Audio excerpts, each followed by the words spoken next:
pues nos están siguiendo en estas rutas históricas de Honduras. Soy Arnulfo Ramírez de la Costa, presentador de este programa que pues está auspiciado también por la Dirección de Comunicaciones de nuestra Universidad Nacional Autónoma de Honduras y que pues es coordinado por el Departamento de Historia y la carrera de Historia de la Facultad de Ciencias Sociales, con mucho alegría, con mucho entusiasmo. Este es el primer programa del año 2023 en estas rutas históricas de Honduras, que hemos andado por diferentes lugares, hemos andado por diferentes puntos de Honduras, y en esos lugares encontramos historiadores, encontramos a geógrafos, encontramos a antropólogos, arqueólogos, periodistas, psicólogos. Realmente encontramos una serie de profesionales de las ciencias sociales que nos aportan sus investigaciones y que cada vez estamos aprendiendo más en estas rutas históricas de Honduras. Y el día de hoy, pues, que iniciamos este año 2023 con mucha alegría, repito, para nosotros siempre es un placer, es un privilegio, es un honor poder pues continuar con esta producción de conocimientos que hacemos en estas rutas históricas de Honduras. Y el día de hoy vamos a tener un tema y hemos invitado también a un historiador. El tema es muy interesante, que nos toca lo que es nuestra identidad, hitos de la historia de Honduras, hitos de la historia de Honduras. Y hemos invitado pues en esta oportunidad al el historiador hondureño, que pues actualmente es docente del Departamento de Historia. Me refiero a Denis Eduardo Ramírez Jiménez. Denis Eduardo Ramírez Jiménez es licenciado en Historia con maestría centroamericana en Gestión del Patrimonio para el Desarrollo, y fue subdirector del Archivo Nacional de Honduras, y forma parte del Comité Nacional de Honduras para el programa Memoria del Mundo de UNESCO. Y actualmente es coordinador del Centro de Documentación de la Facultad de Ciencias Sociales y docente del Departamento de Historia, ¿no? Con amplia experiencia. Y pues vamos a darle la bienvenida al amigo y colega Denis Ramírez. ¿Qué tal, maestro? ¿Cómo está? Bienvenido a Rutas Históricas. Muy bien, estimado colega. Para mí es un verdadero placer estar aquí compartiendo con ustedes. Espero que este tema les apasione tanto como a nosotros los historiadores, y que a través de la importancia que le damos a estos acontecimientos, pues tengamos ese sentimiento de pertenencia por nuestro país, porque han sucedido cosas bien interesantes, aparte de situaciones también difíciles, pero también cosas muy interesantes que nos hacen sentir orgullosos de nuestro país, y también que nos hace reconocer que nuestra historia también ha tenido historia y se sigue escribiendo una historia. Bueno, de eso se trata, maestro Denis, y pues muy agradecido por haber aceptado nuestra invitación en este viernes, iniciando con este viernes un viernes cultural que estamos aportando con este tema tan importante que usted pues ha venido desarrollando. Y siempre decimos que el trabajo que hacemos de investigaciones históricas son como la ciencia, se están haciendo constantemente, ¿no? Quitamos, ponemos, y eso es lo interesante, y renovamos, nos estamos renovando constantemente. Si la tierra se renueva, si todo está en movimiento, si el río sigue su curso y nada lo detiene hacia el océano, o sea, todo va cambiando, y es por eso que a veces pues, tenemos que irnos replanteando muchas cosas. Y creo que ese es uno de los objetivos de Rutas Históricas de Honduras, traspasar ese conocimiento de los especialistas, de los investigadores, a todas las personas pues, que hoy día pues, nos están viendo que son... tenemos algo interesante de Rutas Históricas que esta vez pues se está desarrollando con la OAE, que nos está apoyando con el artículo 140, que en el aspecto cultural que están recibiendo los estudiantes, y aparte de eso están aprendiendo. Creo que eso es lo más importante, que tengan este conocimiento, que aprendan y que sean mejores hondureños y mejores hondureñas, maestro Denis. Así es, muchas gracias, porque de esta manera también nosotros, a través del conocimiento expresado así por estos medios, nos permite llegar a muchas personas, y así pues repetimos, pues el fortalecimiento de la identidad nacional forma parte de conocer la cultura, la historia, que es uno de los objetivos que siempre ha tenido este programa, como bien lo decía usted. Bien, la pregunta que creo que nos hacemos todos, que estamos en este programa el día de hoy, es ¿qué es un hito? es muy importante el tema de hito, y ahí, de aquí lo dejo pues desarrollando el tema de hitos en la historia de Honduras. Y bueno, un hito es un acontecimiento que marca un antes y un después en la historia de Honduras. Y la trascendencia quizás no siempre es el acontecimiento como tal, sino también lo que sucede posteriormente. Entonces, nosotros lo hemos nombrado así, este proceso de investigación, hitos de la historia de Honduras, porque han habido diferentes acontecimientos a lo largo de nuestra historia que ha permitido marcar esos acontecimientos, queda como un antes y un después de lo sucedido. Por eso la importancia de conocerlos, ¿no? Para que algo se vuelva apasionante también hay que darle ese realce importante que tiene. Muy bien, muy bien. Vamos a iniciar entonces esta aventura. Hitos de la historia de Honduras, maestro Denis Ramírez. Muy bien, entonces comenzamos con, es una imagen, estamos viendo una imagen de la planta del puerto de caballos de la Bahía de Fonseca de 1590. ¿Por qué tiene importancia esta planta, este plano, si lo quieren llamar así? Y si se fijan, pues es un gráfico bastante escueto, por así decirlo, y es que Rodrigo de Castillo y Andrés de Cereceda, ellos habían nombrado y reportado todo este trayecto desde Puerto Caballos, que lo que ahora es Puerto Cortés, a la Bahía de Fonseca, que ahora lo llamamos como Golfo de Fonseca, como una ruta de fácil tránsito alrededor de nuestro país. Y que incluso era una zona más adecuada que lo que ahora conocemos como el Canal de Panamá, porque ellos decían que era de fácil tránsito y que no habían tantas insalubridades como si existía en la zona de Panamá. Entonces, por eso es bien interesante cómo se planteó desde 1590 esa idea de tener una ruta transísmica desde Puerto Cortés, que ahora en aquel momento Puerto Caballos, al Golfo de Fonseca, que le llamaban ellos Bahía de Fonseca. Entonces, luego de 1590 pasamos a 1642, siempre en la misma línea. El mapa ya es un mapa, ya no es una planta, del camino que se proyectaba entre Puerto Caballo y Bahía de Fonseca. Es decir, que la idea la fueron estructurando, la idea la fueron cocinando, por así decirlo, hasta llegar a este mapa, ya más estructurado, más simbólico incluso, ¿no? Entonces, ellos proponían esa conexión porque, si bien es cierto, había una gran invasión de piratas ya en la zona atlántica. Entonces tenían que buscar rutas alternas que los llevaran al Pacífico y evitar esos constantes enfrentamientos con los piratas en el Caribe. Además, también era importante buscar esa conexión con el Perú, porque el Perú representaba un punto estratégico también para ese momento de la época colonial. Entonces era lo que en ese momento resultaba más viable. Ahora, valga reconocerlo, en este 2023, ahora nosotros lo conocemos este trayecto como el Canal Seco, ¿no? Es una ruta de carretera que conecta prácticamente con el departamento de El Salvador y que va directamente a las costas atlánticas, ¿no? Pero vean cómo desde 1590, fortaleciendo la idea de 1642, se proyectó ese camino desde Puerto Cortés a la Bahía de Fonseca, o Golfo de Fonseca como se conoce actualmente. Aquí tenemos una imagen de un personaje que se llama John Stephen. John Stephen pues era un explorador, viajero, abogado, diplomático, y Stephen fue una figura importantísima en la investigación de la civilización maya. Él también fue uno de los artífices en la investigación para el ferrocarril interoceánico en nuestro país y también para lo que ahora conocemos como el Canal de Panamá. Él tuvo que hacer esas investigaciones. Entonces él, mientras recorría toda la zona de Centroamérica, pues iba escribiendo en sus libros y dibujando a la vez todo con lo que se iba encontrando.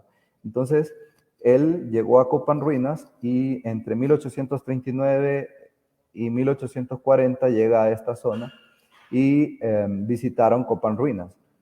Él venía desde Honduras Británica en Belice y luego al llegar a esa zona de Copán Ruinas se dio la oportunidad, dice él en su libro, de comprar Copán Ruinas por $50. Y luego viaja a Quiriguá, que es en Guatemala, y lo que llama la atención es la manera en cómo lo expresa él en el libro, y se los quiero leer textualmente para que no se pierda detalle. Dice él en su libro, el lector tal vez tenga curiosidad de saber cómo se venden las ciudades antiguas en Centroamérica. Lo mismo que otros artículos de comercio, se regulan existencia en el mercado y la demanda, pero no siendo artículos principales como el algodón y el índigo, se mantienen a precios caprichosos y en ese tiempo estaba floja la venta. Yo pagué $50 por copán. Nunca hubo ninguna dificultad acerca del precio. Ofrecí dicha suma para que don José María Acevedo solo me creyera un tonto. Si hubiera ofrecido más, probablemente habría pensado de mí algo peor. Así escribe Stephen en su publicación de 1939 en sus viajes por aquí, por Centroamérica. Entonces, si se fijan también, fue un acontecimiento sumamente interesante que se dio en esa época y que Copán Ruinas la compró por $50. No se sabe qué es lo que aconteció posteriormente, si se dio de manera ya efectiva la venta o solo lo dató, pero ese dato pues ya se tiene comprobado a través de sus escritos a puño y letra. Aquí les muestro un documento que firmado por Francisco Morazán, esa es la firma de Francisco Morazán, porque después de 1842, cuando ya se había disuelto la Federación Centroamericana, Francisco Morazán se va al exilio a América del Sur.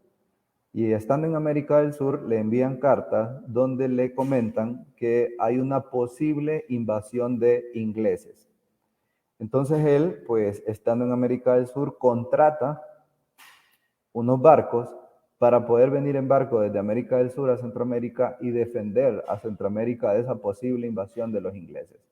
Él ofrece sus servicios a Ferrer en aquel momento y le dice pues desde su barco que se llamaba el Cruzador, Bergantín el Cruzador, le expresa la solidaridad de poder combatir contra los ingleses. Ferrera le contesta que él no le va a creer ese cuento de que viene a defender a Centroamérica de los ingleses, sino que lo que quiere instituir nuevamente la federación. Entonces, Francisco Morazán pues desiste de ayudarles y luego fue cuando se trasladó a Costa Rica para poder vencer al dictador Braulio Carrillo y luego se convierte en presidente. Pero este acontecimiento es interesante porque es una nueva faceta también de Morazán como navegante, ¿no? como argonauta, además de todas las peripecias que él había desarrollado ya como militar. Aquí tenemos un acontecimiento también muy curioso que padre, hijo y nieto gobernaron Honduras. Juan Ángel Arias Boquín fue jefe de Estado del 14 de diciembre de 1829 al 22 de abril de 1830. Celio Arias, que aparece en medio de la imagen, fue presidente de Honduras del 12 de mayo de 1872 al 13 de enero de 1874. Y Juan Ángel Arias Boquín fue presidente de Honduras del 18 de febrero al 13 de abril de 1903. En el lapso de un año, pues prácticamente 2 meses, 3 meses, fue presidente Juan Ángel Arias Boquín. Entonces, Juan Ángel Arias fue presidente, siendo padre, Celio Arias, hijo de Juan Ángel Arias, y Juan Ángel Arias Boquín, nieto de Juan Ángel Arias. Padre, hijo y nieto gobernaron en Honduras de 1829 a 1903 aproximadamente. Islas de la Bahía y la Mosquitia fueron una posesión de Gran Bretaña. Ya cuando se estaba concluyendo en el epílogo de la Federación Centroamericana, en 1839, el superintendente de Belice, valiéndose de la fuerza que tenía la flota de Gran Bretaña, pues ocupó de nuevo en nombre de la corona española, de la corona de ultramar de Gran Bretaña, el archipiélago de Islas de la Bahía. Posteriormente, este acontecimiento provocó en 1850 que entre Estados Unidos y Gran Bretaña firmaran un acuerdo llamado el Acuerdo Clayton-Bulwer, que establecía que ninguna de las dos potencias iba a poder ejercer dominios sobre Centroamérica. Entonces, esto también dio paso a un tratado muy trascendental en nuestro país, el 28 de noviembre de 1859, siendo presidente José Santos Guardiola, se suscribe en Comayagua el Tratado White-Cruz, donde Gran Bretaña reconoce Islas de la Bahía y a la Mosquitia como territorio ya de Honduras. Entonces, de esa manera fueron devueltas, pero buena parte también de tiempo fueron posesión de Gran Bretaña. Aquí les presento el primer y único asesinato de un presidente en Honduras. José Santos Guardiola fue presidente de 1856 a 1862. Y el 11 de enero de 1862, este presidente fue asesinado, se supone, por su guardia presidencial de honor en su residencia en Comayagua. Tiempo después accede al poder ya José María Medina y asume el poder y se encargó de fusilar a todos aquellos que habían asesinado a José Santos Guardiola.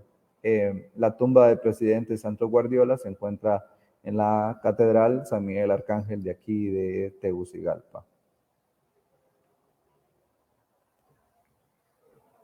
No podíamos dejar de lado un acontecimiento tan importante del por qué nos llaman catrachos.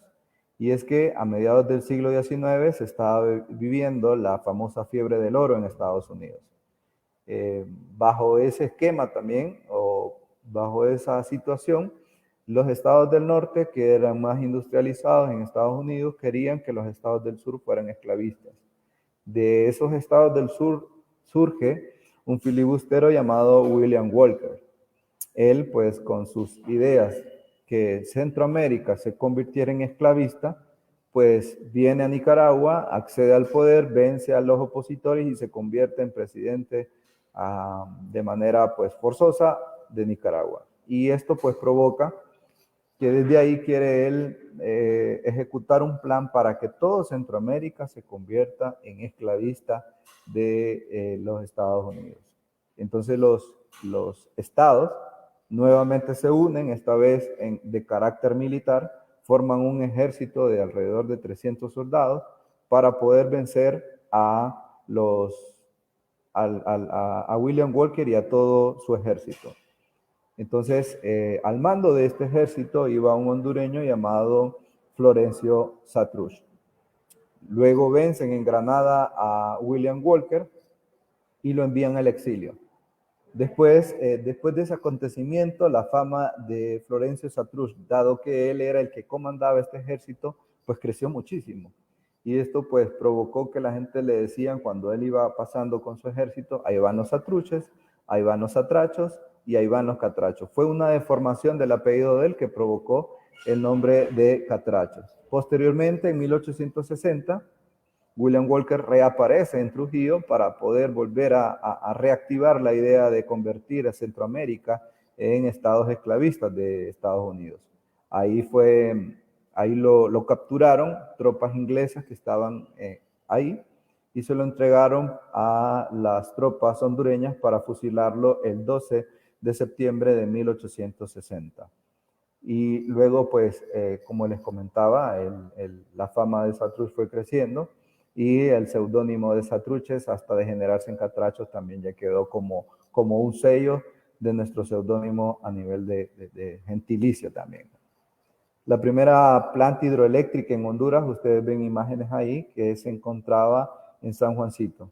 A finales del siglo XIX y principios del siglo XX, se estableció un proyecto llamado el enclave, ¿no? Era una economía extranjera aplicada en nuestra economía nacional.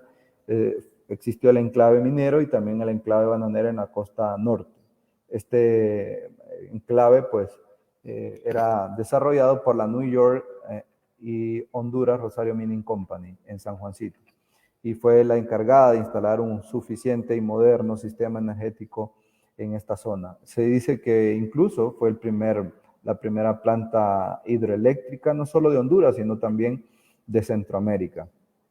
Y ahí tienen ustedes imágenes. Lastimosamente, esta es una imagen muy antigua y todas estas piezas ya fueron desbaratadas, solo quedan algunas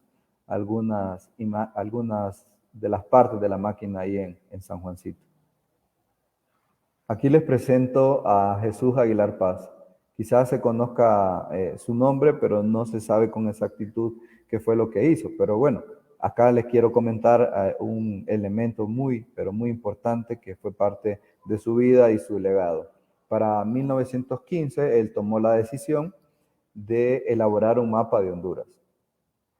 Él le tomó 18 años recorriendo el país a lomo de mula y con una cinta métrica, viajando por todo el país para poder elaborar este mapa. Entonces, al final, pues con el paso del tiempo, él incluyó los bolsones, luego recuerden que hubo una disputa con El Salvador, En aquel momento él dató 112.088 kilómetros cuadrados, pero posteriormente, pues, y en la actualidad, tenemos como extensión territorial oficial 112.492 kilómetros cuadrados, que forman parte ya de nuestro territorio.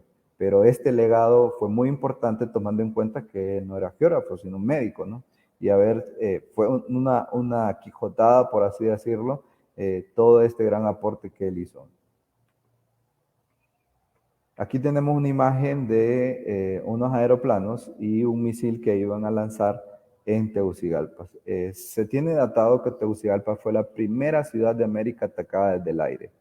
Y esto aconteció en 1924 porque se había desatado una guerra civil porque fue provocada por varios factores. Entre ellos era la intransigencia de los caudillos de aquel momento. Hablamos de Tiburcio Carías Andino, Juan Ángel Arias Boquín, del que habíamos mencionado, que fue parte de los padre, hijo y nieto que fueron presidentes, Policarpo Bonilla, y la intención de Rafael López Gutiérrez de quedarse ilegalmente en el poder. Entonces, este conflicto desató un enfrentamiento armado que incluyó bandeos en Tegucigalpa, desde este aeroplano que ustedes ven en la imagen, llamado Estándar, que salía de los cerros perimetrales de la ciudad, convirtiendo esta capital en la primera ciudad bombardeada desde el aire.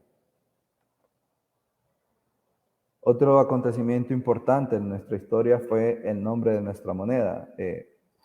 Ha recibido un montón de nombres, entre ellos pesos, pero para 1926, bajo la presidencia del doctor Miguel Paz Barahona, se emitió un decreto que oficializa la moneda como moneda nacional, el empira. Pero ¿qué aconteció en el Congreso, en la discusión? Bueno, en esa fecha se reúne el Congreso Nacional para discutir qué nombre se le iba a dar. Habían dos propuestas, como ustedes las ven ahí, o que se llamara Lempira o que se llamara Morazán. Lempira ganó con 21 votos a favor y Morazán con 15 votos a favor. Entonces, por mayoría ganó Lempira, y desde aquel momento, 1926, a través del decreto número 102, se adoptó el nombre de Lempira como la moneda nacional de nuestro país. Hubiera sido interesante el nombre de Morazán también por la trascendencia que tuvo nuestro prócer. Y destacó el nombre del Empire en aquel momento. Aquí les muestro estos transportes aéreos centroamericanos llamados TACA.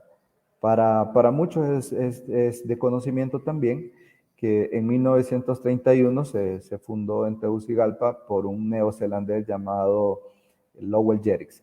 Era una empresa de servicios mixtos, pasajero y carga.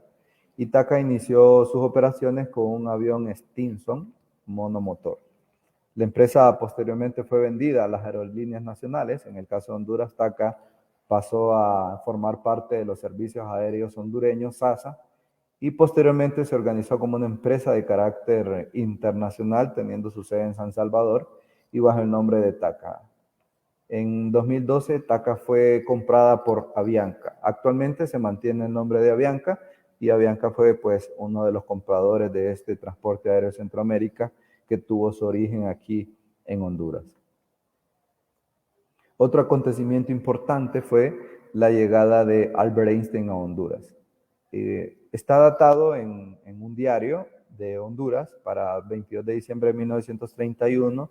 Lo describe de esa manera, que llegó al puerto de Amapala un barco de vapor alemán llamado Portland y venía procedente de Hamburgo. Pasó por Hamburgo, Amberes, y con 46 tripulantes. Entre ellos venía Albert Einstein y su esposa.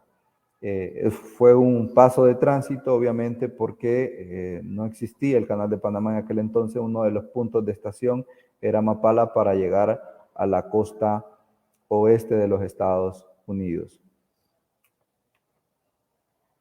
Otro acontecimiento trascendental en la historia de nuestro país fue la declaración de guerra de Honduras a Japón, Italia y Alemania. El presidente de Honduras en aquel momento, Tiburcio Carías Andino, el 8 de diciembre de 1941, un día después que Japón había atacado Pearl Harbor, le declara la guerra a Japón, y 4 días después a Italia y Alemania. también anunció un estado de sitio, ampliando sus poderes constitucionales debido a la situación internacional que se estaba dando en ese momento, y esto duraría aproximadamente en enero de 1946, 2 años antes de que finalizara su periodo. Y luego se puso a presumir que sus tropas estaban listas para poder colaborar en esta guerra que se estaba dando en la zona de Europa. El coronel Mayer, un agregado militar de los Estados Unidos, le aseguró a Washington que en realidad las tropas hondureñas no estaban listas para poder apoyar a los Estados Unidos en esta guerra, ¿no? Desmintiendo lo que estaba diciendo en aquel momento Tiburcio Carías Andino. Aquí ustedes están viendo un billete de 10 lempiras. ¿Qué es lo curioso de este billete? Bueno, este personaje que sale ahí no es un prócer, no es un héroe, simplemente era Don Santos Soto, pero en aquel momento fue un millonario de la época, donde un empresario que en aquel momento tenía su $1.000.000, ¿no? Entonces su poder económico era tan importante que hasta pidió ser la efigie de este billete. Pues tuvo ese privilegio, creo que en la historia de Honduras es el único que tuvo ese favor de aparecer en la denominación de 10 lempiras. Esto ocurrió aproximadamente ya por 1941, ¿no? Como todos sabemos, este honor solo está reservado para héroes y próceres de la historia de Honduras, pero él tuvo esa influencia económica para poder aparecer ahí. Quiero mostrarles ahora La Mosquitia en el cine internacional. Creo que muchos de nosotros conocemos a ese protagonista de películas, Harrison Ford. Para 1986 se presentó la película La Costa Mosquito, siendo el principal protagonista Harrison Ford. Luego lo vamos a conocer en Indiana Jones y así en papeles muy protagónicos de películas muy taquilleras. Esta película pues trata de un inventor que estaba harto ya de la vida que llevaba el frenesí de las sociedades modernas y decide alejarse a una zona pues con poca civilización, a una jungla prácticamente que era la Mosquitia, ¿no? Y decide emprender una nueva vida. Ahí pues empieza a hacer nuevos inventos y luego empieza a suceder algunas situaciones ahí que le complican un poco la vida, ¿no? Esa se encuentra incluso en YouTube por si las personas quieren buscarlo y pueden disfrutar de esta película. Este interés del paraje de la Mosquitia pudo haberse dado incluso porque para 1981, 5 años antes de que se diera esta película, la UNESCO había declarado Patrimonio de la Humanidad y reserva la biosfera del río Plátano. Así que pudo haber sido esta declaratoria la que generó este interés de venir a filmar esta película aquí a la Mosquitia, ¿no? Entonces, es un acontecimiento también importante de esta zona. Aquí les presento el billete de 50 lempiras. Es un billete que ya no está en circulación, pero que lo destacable es que se emitió en 1956. Tuvo en su anverso al presbítero José Trinidad Reyes y en el reverso al antiguo convento La Merced, que fue de las primeras sedes de lo que se conocía en aquel momento como la Sociedad del Genio Emprendedor y el Buen Gusto y que ahora conocemos como Universidad Nacional Autónoma de Honduras. Si se fijan, este era un billete alegórico a nuestra alma mater, ¿no? Tanto el fundador como las primeras sedes que tuvo nuestra alma mater, pues salen ahí en el anverso y en el reverso. Y queda como para la historia también este billete en reconocimiento del fundador de esta gran casa de estudio. Aquí ustedes pueden ver el primer carro fabricado en Honduras. En los años 70 se fabricaron en Centroamérica unos vehículos que eran producidos en distintos países de la región, aunque gran parte de los accesorios y el motor incluso venían de Alemania. Entonces, el modelo era similar en todos los países, pero el prototipo de su nombre era diferente. Es decir, en Guatemala le llamaban el Chato, en El Salvador Cherito, en Costa Rica Amigo, en Nicaragua Pinolero, y en Honduras se conoció con el nombre de Compadre.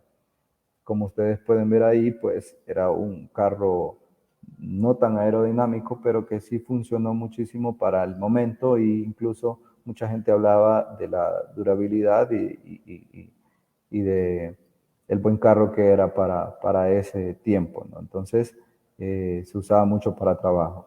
Así es parte de la historia de este carro que se ensamblaba y que se terminaba de elaborar aquí en Honduras, el famoso carro compadre. Y quiero mostrarles a este personaje que se llama José Antonio Velázquez. ¿Quién era José Antonio Velázquez? Y con este señor también quiero cerrar. José Antonio Velázquez fue un personaje que nació en Caridad Valle.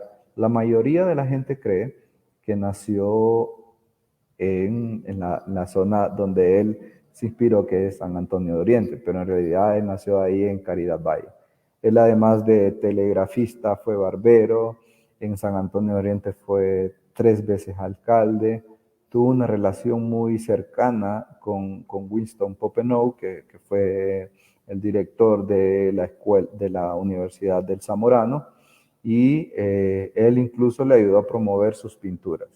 Como ustedes pueden ver ahí, esas pinturas se les llama así, de ese carácter. Son primitivistas, son costumbrismos que quedan graficados a través de la imagen, ¿no? Entonces, esto permitió que nos diéramos a conocer, sus obras se dieron a conocer muchísimo, ¿no? Al punto que en 1955 a José Antonio Velázquez se le dio el premio Pablo Zelaya Sierra, ¿no? Por su destacada participación en la plástica hondureña y dar a conocer a través de sus pinturas costumbristas cómo era Honduras. Y va a dar también paso a que la gente conociera Honduras a través de sus pinturas. Mucha gente creía incluso ya para los 90 que todo Honduras estaba de la manera en cómo lo pintaba José Antonio Velázquez. Fue tanto que en 1972 la Organización de Estados Americanos lo consideró como el primer primitivista de América y se dice o se tiene datado que fue el quinto a nivel mundial. Entonces, no es poca cosa la trayectoria de José Antonio Velázquez, sino todo lo contrario, ¿no? Es una trayectoria impresionante que hizo a través de sus dedos y su pintura, ¿no? Y que incluso hay un documental muy interesante en YouTube sobre su vida. Y es un orgullo para nosotros que este hondureño haya trascendido tanto en la plástica, no solo de América, sino también del mundo. Aquí están las fuentes consultadas de todo este proceso de investigación y que seguimos todavía ahondando más en otros acontecimientos que forman parte de hitos de la historia de Honduras. Yo realmente les agradezco su tiempo y su atención por habernos escuchado y hablar de este tema tan apasionante que son los hitos de la historia de Honduras.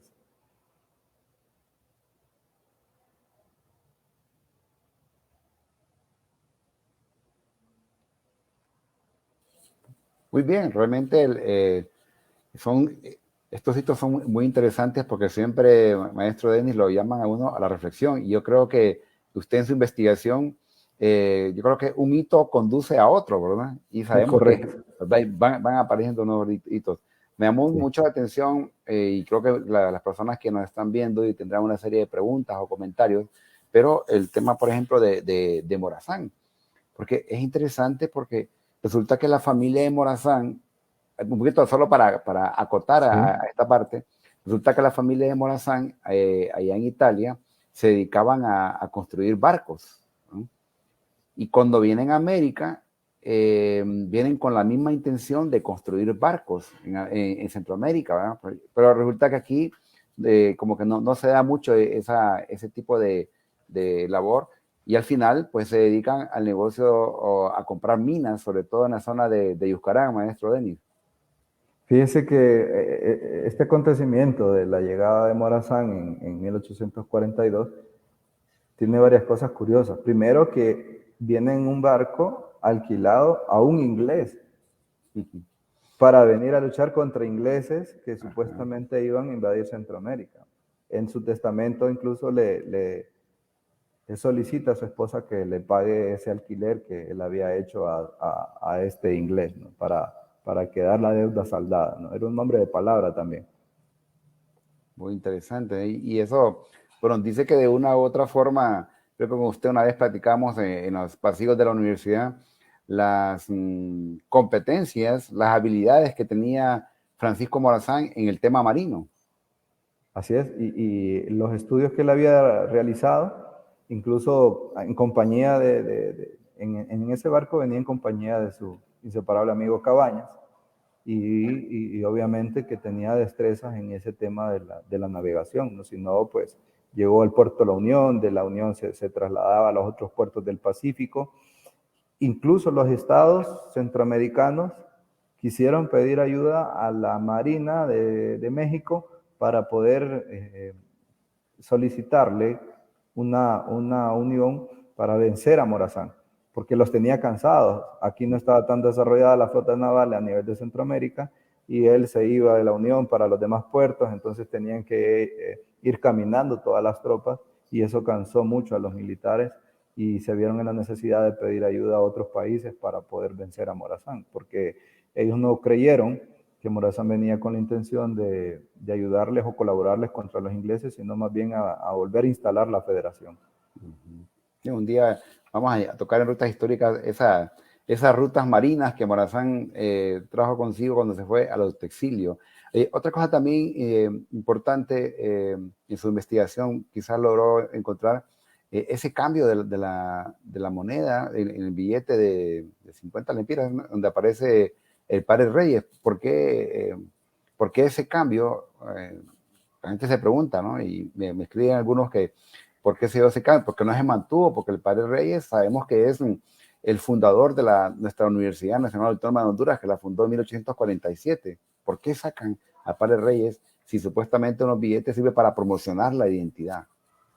Si se fija, es una tendencia interesante. No sé con certeza cuáles fueron los factores que sí determinaron el cambio, pero Ajá. quien aparece ahora es Juan Manuel Gálvez con el Banco Central, porque también ese es un hito en la historia de Honduras, la famosa modernización del Estado que se da en los tiempos de Juan Manuel Gálvez en los 50. Y quizás trascendió lo precursor que fue Juan Manuel Gálvez en aquel momento y que representaba un partido que no sentía que estaba bien representado a nivel de billetes, ¿no? Entonces es como una representación de un partido que no tenía hasta ese momento una persona que fuera de la identidad ideológica de ellos. Entonces puede que, quizás una hipótesis, puede que por ahí ande la cosa sobre por qué el cambio, ¿no? Porque era trascendental que se mantuviera ahí el Padre Reyes. Quizás se puede gestionar también desde el alma mater una emisión de ese billete de 50 alegórico a algún aniversario que tenga la universidad y que reconozca también esa labor tanto del alma mater como del Padre Reyes. Sí, porque la universidad pues, es la que aporta profesionales y que transforman de una u otra forma el país. Y creo que es meritorio que nuestra universidad siempre aparezca como protagonista en ese tipo de cambios. Otra cosa que incluso viendo el tema de cuando Honduras era de los países aliados y apoya, ¿verdad?, a estos países aliados. Yo conocí a una persona que me decía que era bisnieto de una de las personas que fueron a esta guerra y regresaron vivos. Sí, es importante, todo el mundo conoce que era un aliado especial Tiburcio Carías Andino de los Estados Unidos, sobre todo con las compañías bananeras, incluso ellos lo mantuvieron por muchos años ahí en el poder, y él tenía que dar muestras de que eran amigos, ¿no? Y la expulsión de los alemanes, incluso de la zona sur, y la expropiación de algunas de sus empresas fue otra muestra de su amistad con los Estados Unidos, y, y el reconocer también que ellos también estaban en guerra contra Italia, Alemania y Japón, pues era dar ese espaldarazo al aliado, no solo económico, en este caso también era un aliado político de Carías. Muy interesante.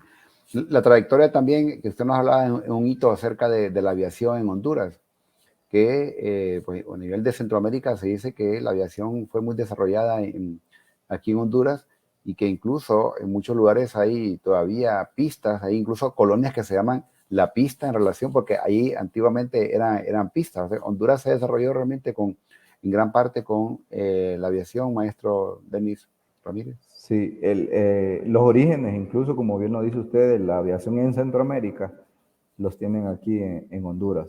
Se desarrolló mucho los transportes aéreos y de aquí pues se tomaron pautas para otros procesos de aviación en otros países de Centroamérica. Y quien lo aprovechó mejor fue El Salvador. Ellos incluso tuvieron la sede de lo que después fue el Transporte Aéreo Centroamérica, TACA, y que posteriormente, como lo comentaba, pues fue absorbido por lo que ahora es la compañía aérea de Colombia, Avianca. Pero sí es importante acotar eso, que los inicios de la aviación en Centroamérica se dieron aquí en Honduras. Y había muchas pistas, ¿no? Incluso hay unas imágenes de SASA, del Servicio Aéreo Hondureño, donde el avión decía Trujillo. Entonces había una pista también en esta zona de Trujillo y eran alegóricos incluso estos aviones con las banderas de Honduras, con todos los emblemas que representan nuestro país y eso pues se miraba volar los cielos de nuestro país y a la vez pues nos hacía recordar lo importante que tienen nuestras riquezas patrimoniales.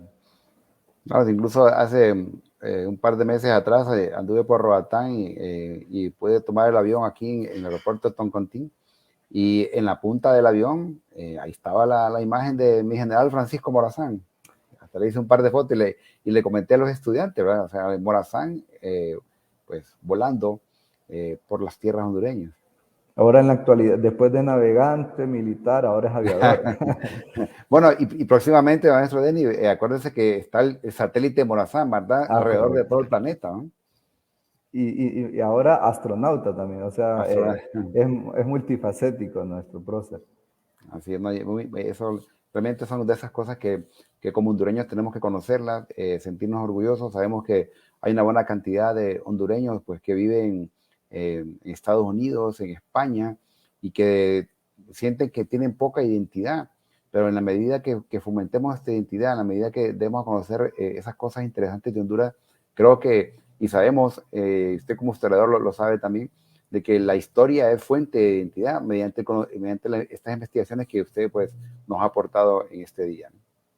Sí, y vamos a seguir también incrementando estos hitos Ujú. para darlos a conocer y que la gente se sienta orgulloso de ellos. Y también, como usted dice, pues estos espacios sirven también para retroalimentar Exacto. de otros momentos que las personas sepan y que también se pueden investigar y sacar las fuentes consultadas para ello, pues son bienvenidos también para seguir incrementando el conocimiento y sobre todo ese sentimiento que tenemos por esta tierra natal. Así es. Y no nos quedamos en el pasado. La historia es el estudio científico del pasado para poder entender y comprender el presente y poder planificar y prever el futuro. O sea que eso es lo importante de la historia, ¿no? Que antes le miraban solo como lo pasado, que las crónicas y todo eso, ¿no? Sí. Realmente la historia es cambiante, es evolutiva. Y como decía el sabio Valle, la utilidad de la historia es evitar cometer errores del pasado, ¿no? La historia nos da lecciones de vida para evitar cometer esos errores del pasado. El mensaje que tiene a toda esta gran cantidad de estudiantes, recuerden que estamos transmitiendo desde Ciudad Universitaria, aquí en Tegucigalpa, para pues, una gran cantidad de estudiantes de las diferentes áreas, de las diferentes carreras, que pues están atentos a estas rutas históricas de Honduras. Un mensaje para ellos de motivación y de pues, ese amor a nuestro país llamado Honduras. Sí, primero pues darle las gracias por la atención que tuvieron para este espacio donde damos a conocer estos acontecimientos. Y por otro, también es importante, como dice un cantante muy famoso, que quien no quiere a su patria no quiere a su madre, ¿no? Este fue la tierra que nos vio nacer y debemos conocer dónde estamos parados, de dónde venimos y hacia dónde vamos. Y solo a través de la historia podemos conocer eso y darle el valor que se merece esta tierra, ¿no? Y debemos valorarla nosotros como hondureños para que extranjeros le den ese valor. Si no lo valoramos nosotros, no se les va a dar ese valor. Y solo a través de la historia, conociendo nuestras raíces, es que eso va a suceder y fortalece nuestra identidad. Y es uno de los mandatos también de esta alma mater, el fortalecimiento de la identidad, y que mejor a través de estos espacios. Bueno, de mi parte no me queda más que darle las gracias por estos aportes, siempre las puertas abiertas a los colegas y amigos historiadores. Sabemos que usted tiene otros temas por ahí por desarrollar próximamente, ¿verdad? Y compartirlos, porque de eso se trata, ¿no? Si uno investiga y no publica y no da a conocer, de nada sirve la investigación, ¿no? Darla a conocer a los demás. Y sabemos que no todos y todas son historiadores, pero como fomentar ese estudio de la historia, una historia que nos va identificando día a día y deseándole siempre éxitos en sus labores. Sabemos que, pues como lo dije al principio, un poco para que conozcamos mejor a nuestro invitado y sepan, él es Denis Eduardo Ramírez, licenciado en Historia con una maestría centroamericana en Gestión del Patrimonio Cultural para el Desarrollo y al igual, pues actualmente forma parte del Comité Nacional de Honduras para el programa Memoria del Mundo de UNESCO y actualmente es coordinador del Centro de Documentación de la Facultad de Ciencias Sociales y docente del Departamento de Historia. Quizás así en pocos minutos solo nos dice de este centro de documentación que es como la novedad de nuestra facultad, maestro Denis.